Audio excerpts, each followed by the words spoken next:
నేటి మంచి మాట రెండు హృదయాల మధ్య ఏక భాష ఏక భావం.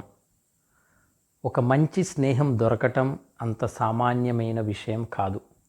మంచి స్నేహాన్ని కలకాలం నిలుపుకోవటం కూడా అంత తేలికైన విషయం కాదు. స్నేహం అంటే రెండు హృదయాల మధ్య ఏక భాష ఏక భావం.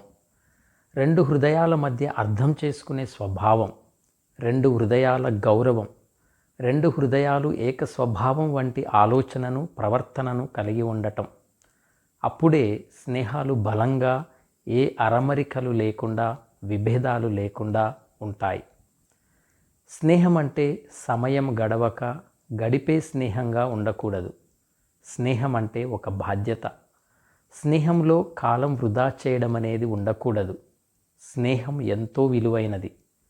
మంచి స్నేహం ఓదార్పునిస్తుంది, ఆదరణనిస్తుంది, సహాయపడుతుంది, సహాయాన్ని తీసుకుంటుంది, అవసరతలలో ఆదుకుంటుంది, నీకు నేనున్నాను అనే ఆత్మస్థైర్యాన్ని ఇస్తుంది. మంచి స్నేహం నిరుత్సాహంతో ఉన్న హృదయానికి సంతోషం అనే ప్రాణం పోస్తుంది. ఇలాంటి స్నేహాలు దొరకడం ఈ రోజులలో కష్టమే. కనుక నీలో ఉన్న ఆత్మ భగవంతుని రూపమే. వీలైతే ఆ భగవంతునితో స్నేహం చేయగలుగు.